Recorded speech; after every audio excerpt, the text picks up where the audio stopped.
বইটা নিয়ে তো বলছিলাম, বইগুলো নিয়েও কথা বলি একটু।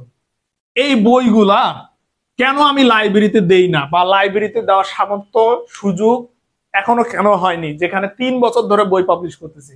আমি চেষ্টা করছি এই 3 বছরে বিভিন্ন জায়গায় বই পাঠানোর, এই 3 বছরে বিভিন্ন জায়গায় বই পাঠানোর চেষ্টা করছি। 3 বছর ধরে বই পাবলিশ করি, বইয়ের উপর একটা রিভিউ নাই আমার, কিন্তু বই চলতেছে টুকটাক, যেভাবে আল্লাহ চালাচ্ছে বই কিন্তু চলতেছে। তো বইয়ের রিভিউ নেই, স্বাভাবিকভাবে পুরা যে মার্কেট আমরা ক্যাপচার করতে পারছি বিষয়টা এমন না। আল্লাহ পাক তারপরেও অনেকটা কভার করার চেষ্টা মানে সামর্থ্য দিছে। তো যাই হোক, লাইব্রেরিতে যখন আমি বইগুলো দিলাম, খুব ভালো কথা, তোমরা ছেলেমেয়েরা কম বেশি নিতেছো, রিটার্ন খুব কম আসছে। কিন্তু মজার একটা ইম্পর্টেন্ট বিষয়, লাইব্রেরি আলাকে তো কমিশন দিয়েছি, তাদেরকে তো একটা পার্সেন্টেজে কমিশন দিয়েছি, উল্টা টাকা পরিশোধ করার সময় আবার পার্সেন্টেজ দাও। তাদেরকে একটা পার্সেন্টেজ দেওয়া হয়েছে, উল্টা তারা যখন টাকা পে করতে চাচ্ছে ঘুরায় 6-7 মাস ঘুরানোর পর আবার উল্টা তারা পার্সেন্টেজ চাচ্ছে, আবার লেস করে দেয়।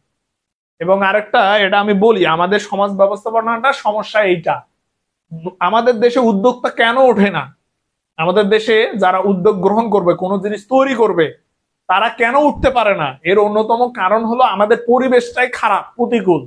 আমাদের দেশে যে আমাদের যে কালচার, আমাদের যে সমাজ ব্যবস্থা, এভাবেই যদি চলে জীবন গেলেও আমরা রাজত্ব করতে পারবো না, আমরা চামচাগিরি করে খাবো। কারণ যে যতই বলুক সায়েন্স আগায় আছে, মানবিক আগায় আছে, কমার্স আগায় আছে, এই ধরনের তর্ক এগুলা বোকামো। যেটাই হোক না কেন, একটা দেশের সবকিছু ডিপেন্ড করতেছে তার অর্থনীতির উপর। টাকা না থাকলে এই দুনিয়ায় কোনো কিছু হবে না। তো স্বাভাবিকভাবে টাকা দিয়ে টাকার বাচ্চা বের করা বা জন্ম দেওয়ার মানে ক্ষমতা, সামর্থ্য শুধুমাত্র একজন উদ্যোক্তার এই আছে। তো স্বাভাবিকভাবে আপনার দেশের উদ্যোক্তার পরিমাণ যত বেশি হবে, আপনার অর্থনীতি তত ডেভেলপ করবে।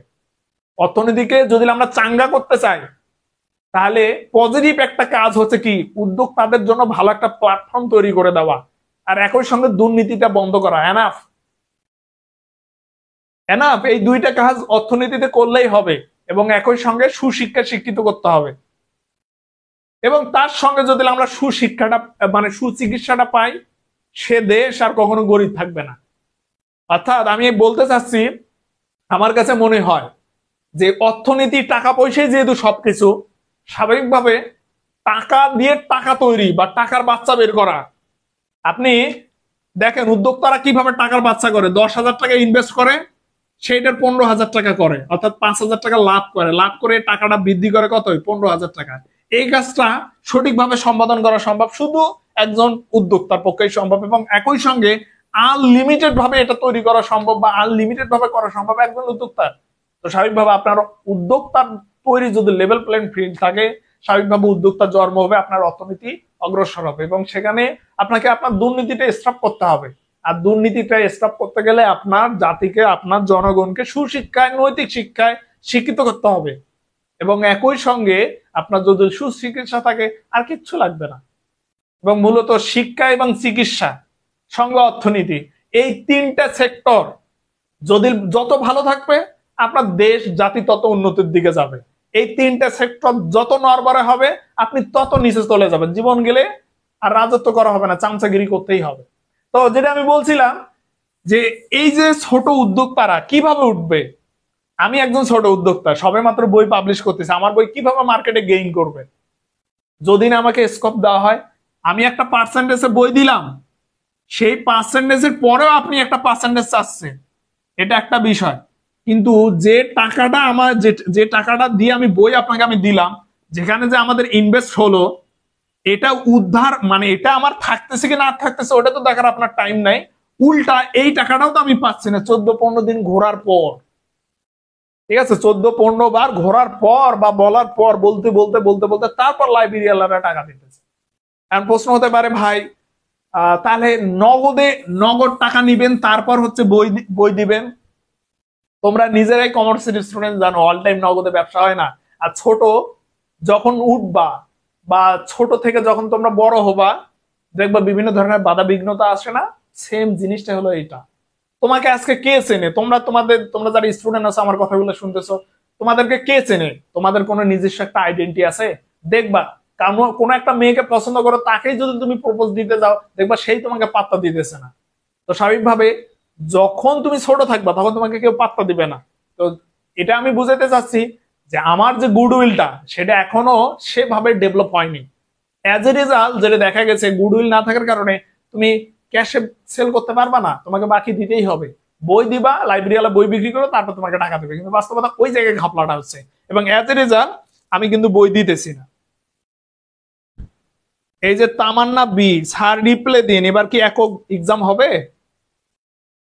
দেখো ভিডিওটা কিন্তু ওই জন্যই, একক বিশ্ববিদ্যালয় ভর্তি পরীক্ষা হবে কিনা সেটা প্রথমে কথা বলছে, একটু যখন লাইভটা শেষ হবে তারপর দেখিও। সেম কোশ্চেন এভাবেই তোমরা করে যাচ্ছ, তোমাদের মাথা পিটায় ফাটা উচিত। ঠিক আছে, এখন কি আর করা। তো যাই হোক, বইগুলা যদি তোমরা নিতে চাও আমার কাছ থেকে অর্ডার করে নিতে হবে। আমি তোমাদের জন্য বললাম না ভিডিও তৈরি করব, তোমাদের কুরিয়ার যে চার্জটা সেটা আমি ফ্রি করে দিতেছি। ঠিক আছে, আর আমি ফার্মে যাই, সিএতে এডমিট হয়ে যায়, যদিও আমি কথা বলছি আমি একটু বিভিন্ন ধরনের সীমাবদ্ধতার কারণে জয়েন করতে পারতেছি না, তবে ইনশাল্লাহ 24-এর দিকে জয়েন করতেছি, আল্লাহ যদি তৌফিক দেয়, শরীর স্বাস্থ্য ভালো থাকে, দেশের পরিবেশ যদি ভালো থাকে, তো তখন একটা আলাদা আইডেন্টি চলে আসবে আমার। তখন আমার সঙ্গে যে কেউ ঝামেলা করতে চাইলে একটু হলে ভাবতে হবে যে না, কার সঙ্গে ঝামেলা করতেছি। তো স্বাভাবিকভাবে তখন ইনশাল্লাহ বইগুলো আমরা পুরো বাংলাদেশে দিতে পারবো, এবং একই সঙ্গে আমাদের বইগুলো তোমরা তোমাদের জায়গা থেকে প্রচারণা করো। এবং অ্যাটলিস্ট তোমরা যে সকল ছেলে মেয়ের টিউটোরিয়াল বইগুলো নিয়েছো, তোমাদের একটা নর্মাল কমন সেন্স থাকা দরকার যে না, বাজারে যে বইগুলো আছে তার সেই বইগুলো থেকে 1000 গুণ বইটা গোছানো, বইটা 1000 গুণ গোছানো, তাহলে কেন এই বইটা তোমরা রেফার করতেছো না, ছড়াই দিতেছো না? আমি অবাক হয়ে যাই। তো যাই হোক, আমাদের টিউটোরিয়াল বইগুলো যেহেতু সাজেশন বই, সাজেশন স্তরে প্রস্তুতি নেওয়ার জন্য টিউটোরিয়াল বইগুলা শেষ সময়ের জন্য, বা কিভাবে পূর্ণাঙ্গ প্রস্তুতি নিবা এ কারণে টিউটোরিয়াল বইগুলা, এই বইগুলোর গুরুত্ব তোমরা বুঝতেছো না এ কারণেই, কারণ এখানে এমসিকিউ গুলা নেই, অথবা বিস্তারিত প্রস্তুতি নেওয়ার জন্য এই বইগুলো না। বিস্তারিত প্রস্তুতি নেওয়ার জন্য আমাদের ওয়ার্ল্ড সিরিজটা আসতেছে, তখন বুঝতে পারবা যে ভালো কিছু আছে কিনা। ইনশাল্লাহ আগামী বছরেই সবার আগে আমাদের অ্যাকাউন্টিং ওয়ার্ল্ড পাবলিশ হবে ইনশাল্লাহ। আল্লাহ জাস্ট হুকুম হলেই অ্যাকাউন্টিং ওয়ার্ল্ড পাবলিশ হয়ে যাবে।